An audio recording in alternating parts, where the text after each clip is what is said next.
Assalamualaikum warahmatullahi wabarakatuh. Anak-anak sekalian, kita kembali lagi dalam video pembelajaran kita. Kali ini kita akan membahas statistika. Dalam hal ini kita membahas ukuran letak data. Ukuran letak data ada 3. Yang pertama itu kuartil, yang kedua desil, yang ketiga persentil.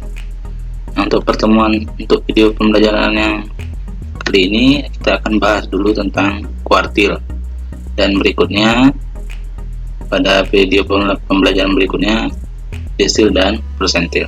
Oke, yang pertama kuartil. Kuartil itu membagi data yang berurutan menjadi 4 bagian sama banyak.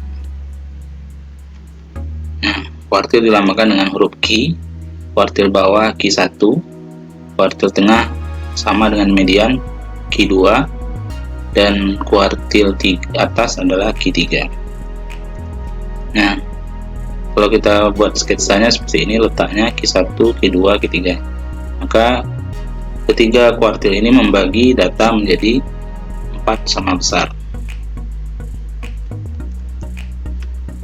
Nah, kuartil data tunggal misalnya datanya X1, X2, X3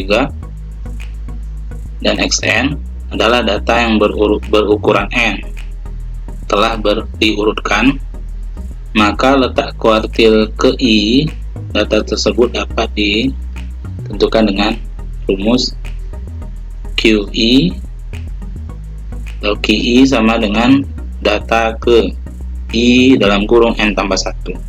I nya itu 1, 2, 3. Kemudian setelah kita mendapatkan Q1, Q2, dan Q3, maka dapat pula kita tentukan jangkauan kuartil. Jangkauan kuartil ini sama dengan Q3 dikurang Q1. Kemudian jangkauan semi interkuartil atau biasa dikenal dengan simpangan kuartil, yaitu Q3 dikurang Q1 dibagi 2.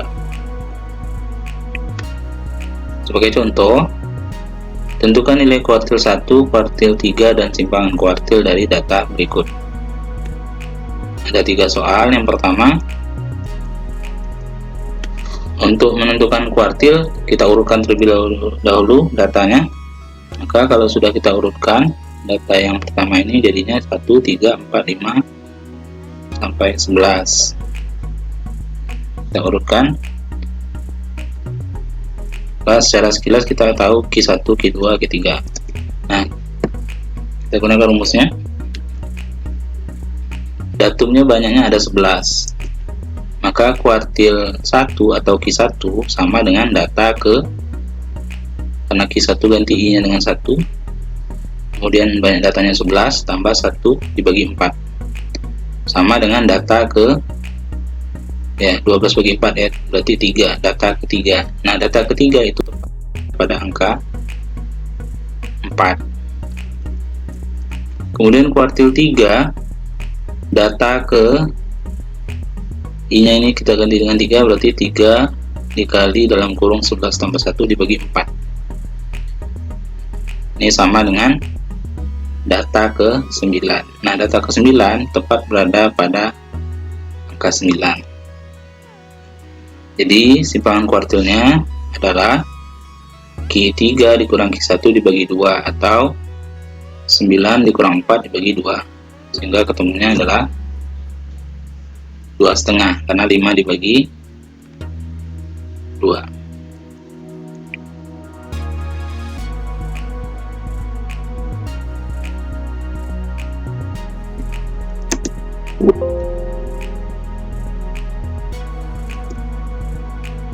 Oke, yang berikutnya nomor 2, kita urutkan dulu datanya sehingga jadinya seperti ini: 3, 4, 7, dan sampai 14. Nah, banyak datanya atau datumnya ada 8, sehingga kuartil 1-nya dapat kita tentukan dengan rumus 1 ditambah n nya 8 ya, tambah 1 dibagi 2. 9 bagi 4 adalah 2,25. Ini artinya adalah datanya itu terletak di antara data ketiga dan data kedua, dan yaitu 1/4 dari selisih antara data ketiga dan kedua.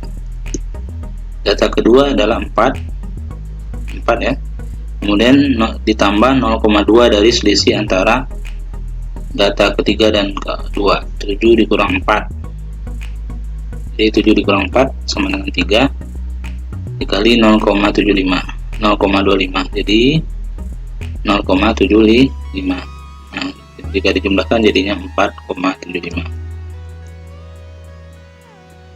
Kemudian kuartil 3, yaitu rumusnya 3/4 ya, dikali N tambah 1.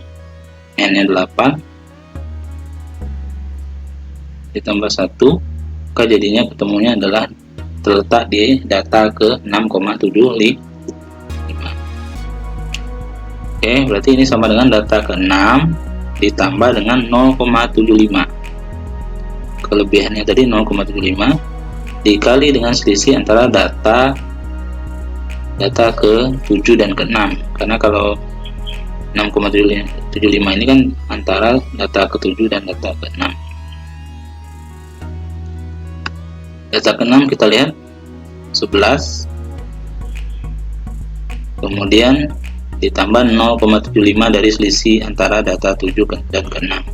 Data ke 7 13, data ke 6 nya adalah 11, sehingga didapatlah selisihnya 2 dikali 0,75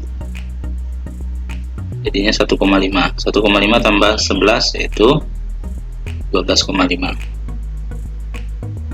sehingga simpangan kuartilnya juga bisa kita hitung, yaitu sama dengan Q3 dikurang Q1 dibagi 2. Q3 nya 12,5 dikurang 4,75, sehingga ketemulah hasilnya yaitu 3,875. Kemudian yang soal ketiga dalam bentuk tabel datanya, banyak datanya adalah 37. Dari jumlah frekuensi ini kita tahu bahwa datumnya sebanyak 37. Nah, dari sini kita tahu bahwa datum 1 sampai ke 6 itu nilainya 3. Kemudian dari datum ke 7 sampai ke 15 nilainya 6. Datum 16 sampai 18 nilainya 9. Nah, begitu terus sampai sini. Nah, kuartil 1 itu dapat kita tentukan, rumusnya adalah 1 dikali 37 ya, banyak datanya 37 ditambah 1 bagi 4, maka ketemunya kuartil 1 terletak di datum ke 9,5. Nah, datum ke 9,5 itu artinya datum ke 9 ditambah 0,5 dari selisih datum 10 dan 9 ya, karena 9,5 ini terletak antara 10 dan 9 kan.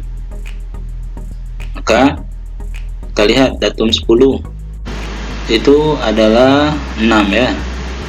Nah, kita lihat sini ya, rentangnya dari datum ke 7 sampai datum ke 15 itu 10. Kemudian datum ke 9 juga 6. 6 dikurang 6 0. Berarti otomatis kuartil 1 terletak langsung pada data ke 9. Data ke 9 itu adalah 6. 6 juga. Kemudian kuartil ketiga rumusnya juga sama seperti tadi, 3/4 dikali N tambah 1. N nya 37. Maka kalau diselesaikan jadinya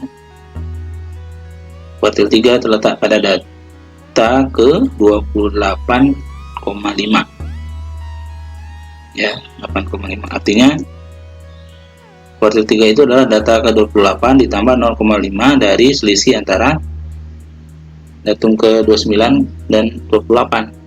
Kita tengok 29 berarti berada di sini, artinya 18.